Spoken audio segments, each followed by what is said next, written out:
ఇప్పుడు ప్రభుత్వంలో మా ఎవరన్నా కానీ క్యాబినెట్ మినిస్టర్స్ వాళ్ళకి అసలు ఈ భూముల గురించి తెలియదు, నీళ్ళ గురించి తెలియదు, ప్రాజెక్టుల గురించి తెలియదు, కాలువల గురించి తెలియదు, చెరువుల గురించి తెలియదు, చెరువుల్లో ఉన్న భూముల గురించి తెలియదు. రంగనాథ్ లాంటి వాళ్ళు ఆంధ్రాలో పుట్టి పెరిగి ఇక్కడికి వచ్చిన వాళ్ళు, ఇక్కడ చాలా కాలం ఇక్కడనే ఉన్నాడు ఆయన. బట్ ఆయన ఎన్నడూ కూడా వాటి మీద స్టడీ చేసినట్టు ఉండదు. ఇప్పుడు మనం నాతో కలిసినప్పుడు అన్నారు, మీ ఇంటర్వ్యూస్ ద్వారా చాలా విషయాలు తెలుస్తున్నాయని.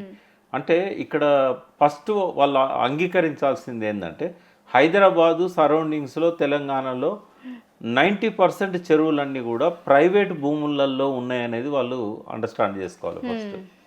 ఫస్ట్ అది అర్థమైతే అక్కడ నుంచి హైడ్రా అనేది ఎట్లా ముందుకు తీసుకెళ్లాలనేది అర్థమవుతుంది.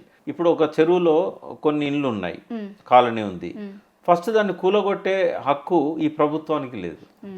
నోటీసులు ఇచ్చాయినా ఇవ్వకుండానైనా. ఎందుకు అనంటే అవి ప్రైవేట్ భూములు. ఇప్పుడు బతుకమ్మకుంటే చూద్దాం, బతుకమ్మకుంటే ఇట్లుండకపోయేది, ఇంతకంటే ఒక 10 రెట్లు ఎక్కువ ఉండేదండి ఖాళీ స్థలం. ఆడ దసరా పండుగ ముందు బతుకమ్మ పండుగ బ్రహ్మాండంగా జరిపేటోళ్ళు. తర్వాత ముందు కట్ట దగ్గర చాకలి వాళ్ళు బట్టలు ఉతికేవాళ్ళు, 365 రోజులు వాటర్ ఉండేది దానిలో. అయితే అటువంటి బతుకమ్మ కుంటల ఈ కాంప్లెక్స్లు రోడ్ సైడ్, తర్వాత వెనక సైడ్ కాలనీస్ ఇవన్నీ వచ్చేసినాయి. ఇవన్నీ ఎందుకు వచ్చినాయని నేను ఆ రోజుల్లోనే ఎంక్వైరీ చేశాను, 2000 ఆ టైంలో. ఇప్పుడు దాదాపు 56లో సమైక్య రాష్ట్రం ఏర్పడ్డ దగ్గర నుంచి 2000 సంవత్సరం వరకు ఈ మొత్తం చెరువులలో ఇండ్లు వచ్చేసినాయి. ఎందుకంటే వాళ్ళు కోర్టు పోయేవాళ్ళు, ఈ పట్టా కాగితాలు పెట్టేవాళ్ళు, మాది ఈ ల్యాండ్ మాది పట్టా భూమి, మేము ఇల్లు కట్టుకుంటామంటే జిహెచ్ఎంసీ వాళ్ళు పర్మిషన్ ఇస్తలేరు, డైరెక్షన్ ఇవ్వమని చెప్పి కోర్టు నుంచి డైరెక్షన్ తెచ్చి కట్టుకునేటోళ్ళు.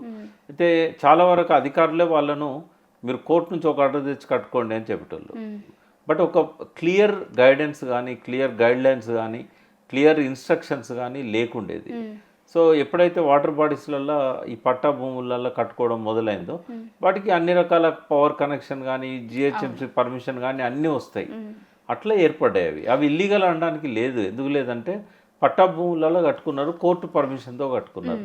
వాటిని ఎట్లా కూలగొడతారు? కానీ ఇంకొక వర్షన్ కూడా ఏంటి అంటే హైడ్రా మామూలుള്ള ఇండ్లు కూలగొడుతుంది అన్ని అనేది కొంత నెగిటివ్.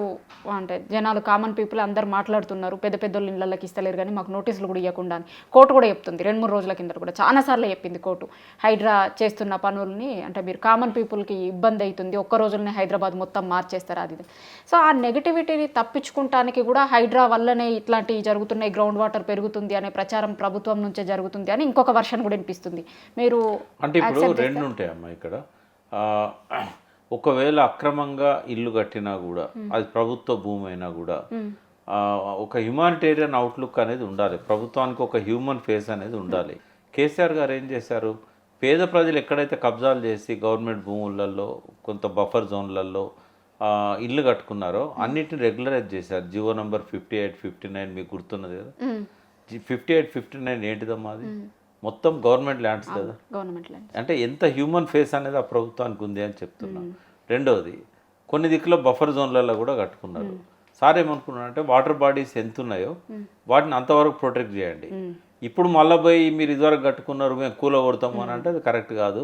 వాళ్ళు బొమ్మంటే ఇప్పుడు ఎక్కడ పోతారు, సపోజ్ చేసి మంచిగా కట్టుకున్నారు, చాలా వాటికి బ్యాంక్స్ లోన్లు ఇచ్చినాయి, మరి వీళ్ళంతా ఎక్కడ పోవాలని చెప్పేసి 58, 59 జియో తీసుకొచ్చేసి వాళ్ళందరి రెగ్యులరైజ్ చేశాడు. ఇప్పుడు రేవంత్ రెడ్డి ఏం చేస్తున్నాడు, అవన్నీ ఏం చూడకుండా రెగ్యులరైజ్ అయిన 58, 59 జియో ప్రకారం అయినవి ఉన్నాయి. తర్వాత 20-30 ఏళ్ళ కిందనే గవర్నమెంట్ వాళ్ళకు పర్మిషన్స్ ఇచ్చినవి ఉన్నాయి.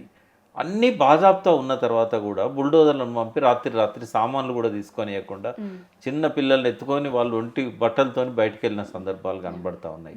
చిన్న చిన్న కాటేజ్ ఇండస్ట్రీస్ పెట్టుకున్న వాళ్ళను ఆ పరిశ్రమను కూడా ఒక రోజు టైం ఇస్తే మేము నట్లు బోర్డులు తీసుకుపోతాం మిషన్లు అంటే కూడా అవకాశం ఇవ్వకుండా కూల్చేశారు. ఇక హ్యూమన్ ఫేస్ ఎక్కడ ఉంది? ఒకటి ఫస్ట్ లీగల్గా కూడా కరెక్ట్ కాదు, అది లీగల్గా వాళ్ళకి టైం ఇవ్వాలి. లక్ష్మణ్ గారు హైకోర్టు జడ్జి గారు ఎన్నోసార్లు చెప్పాడు, ఒక వారం అన్నా వాళ్ళకి టైం ఇవ్వండి అంటే కూడా మంచిదని చెప్పేసి మళ్ళీ అదే చేస్తున్నారు. 3 సార్లు వార్నింగ్ ఇచ్చాడు. ఇంకా నాకు తెలిసి అయితే ఇంకా ఎక్కువ కాలం ఆయన ఓపిక పట్టాడు.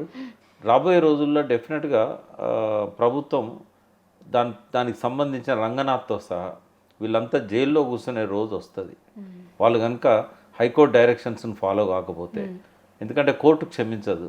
ఇప్పటికే చాలాసార్లు వార్నింగ్స్ ఇచ్చింది. కాబట్టి హ్యూమన్ ఫేస్ అనేది ఉండాలి. రెండవది లీగల్గా కూడా ఏది కరెక్ట్ ఏది కాదు అనే విషయంలో కొంత వెరిఫికేషన్ అనేది అవసరం. వాళ్ళ దగ్గర అడ్వకేట్స్ ఉన్నారు, ఇంజనీర్స్ ఉన్నారు, రెవెన్యూ ఆఫీషియల్స్ ఉన్నారు. ఎందుకు అంత తొందర? ఇప్పుడు 40 ఏళ్ళ నుంచి లేనిది ఇవాళ పోయి వాళ్ళని కూలగొట్టాల్సిన అవసరం ఏంది? వాళ్ళకి రిహాబిలిటేషన్ చేయాలి. ఒకవేళ ప్రైవేట్ ల్యాండ్లలో కనుక వాళ్ళు రిజిస్ట్రేషన్ డాక్యుమెంట్స్ ఉండి పర్మిషన్లతో ఇల్లు కట్టుకొని ఉంటే దాన్ని అక్వైర్ చేయాలి. ల్యాండ్ అక్విజిషన్ ప్రొసీడింగ్స్ ప్రకారం వాళ్లకు దాదాపుగా 4 రెట్లు వాల్యూ ఇవ్వాల్సిన అవసరం ఉంటుంది. As per land acquisition act ఏం చెప్తుందో అది రూరలా అర్బన్ అనే దాన్ని బట్టి 2 రెట్లు కానీ 4 రెట్లు కానీ వాళ్ళకి ఇవ్వాల్సిన అవసరం ఉంటుంది. మరి అంతా ఏం చేయకుండానే ప్రొసీజర్ ఫాలో కాకుండానే కూలగొట్టడం అనేది కరెక్ట్ కాదు.